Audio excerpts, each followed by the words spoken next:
सर्कलमा सबैजनालाई स्वागत छ। आज हामी कम्पन खरिबोट आनी गुम्बा उकालोमा रहेको गाउँले चिया घरमा आएका छौँ र आज यस चिया घरको बारेमा यहाँको दिदीसँग केही कुराकानीहरू गर्नेछौँ।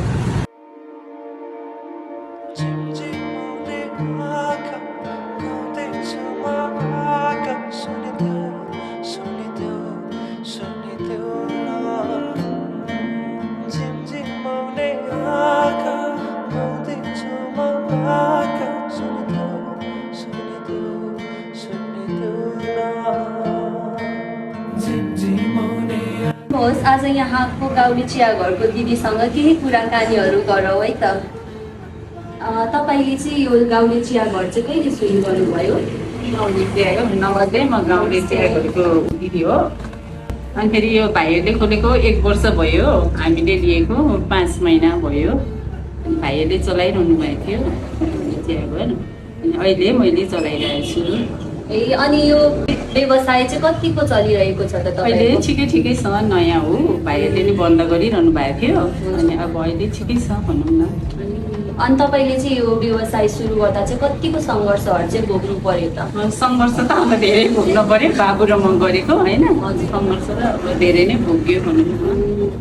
तपाईँहरू दुईजनाले मात्र सुरु गर्दा त एकदमै गाह्रो भयो होला है? एकदमै गाह्रो भयो, दुईजनाले गर्दाखेरि, बाबु र मैले गर्दाखेरि गाह्रो भयो सुरुमा। अब अहिले पनि अलिक गाह्रै छ भनौँ न। अनि यहाँको सबैभन्दा धेरै बिक्ने कुरा चाहिँ के हो त? धेरै मन पराउने मान्छे मन पराउने यहाँको चिया घर, गाउँले चिया घरको चिया हो। तपाईँहरूले चाहिँ यो चाहिँ के सोचले चाहिँ खोल्नु भएन यो चिया घर चाहिँ? यो चिया घर चाहिँ अब आफ्नै अब उ गरौँ राम्रो हुन्छ कि अब होइन, आफ्नो चाहिँ चलाउँ, अब जब भन्दा चाहिँ यो राम्रो हुन्छ कि भन्ने हिसाबले यो खुलेको। अनि तपाईँहरूले यहाँ खाजाहरू पनि बनाउनुहुन्छ है? खाजाहरू मोमो चाउमिन। अब हामी चाहिँ तपाईँहरूले कस्तो खालको खाजाहरू बनाउनु हुँदो रहेछ एकचोटि हामी ट्राई गर्छौँ, अनि तपाईँहरूको रिभ्यू पनि दिन्छौँ है। धन्यवाद। किचन चाहिँ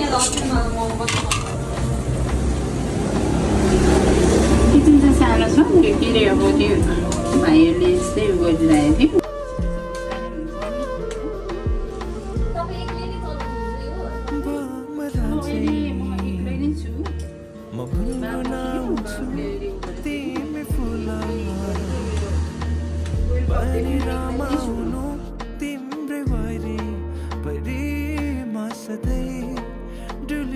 यहाँको खानेकुरा चाहिँ एकदमै मिठो लाग्यो हामीलाई, र यहाँ चाहिँ रमाइलो गर्नका लागि एउटा क्यारियोके रुम पनि बनाउनु भएको रहेछ, जहाँ चाहिँ हामीले मनपर्ने गीतहरू बजायौँ र मजाले गीत गाउँदै रमाइलो गऱ्यौँ।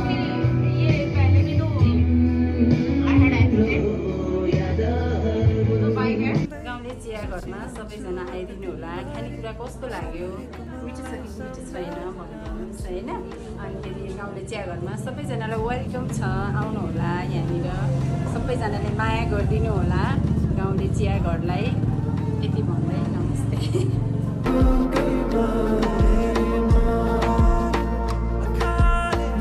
यही थियो आजको हाम्रो गाउँले चिया घरको यात्रा। यदि तपाईँहरूलाई पनि यस्तै ठाउँमा आएर रमाइलो गर्न मन छ भने आउनुहोस्, रमाइलो गर्नुहोस्। र यहाँको दिदी पनि एकदमै राम्रो हुनुहुँदो रहेछ, र खाजाहरू पनि एकदमै मिठो लाग्यो हामी सबैजनालाई। अनि त्यसपछि यति नै हो आजको भिडियो। मन पर्यो भने आफ्नो विचार कमेन्टमा अवश्य लेख्नुहोस्।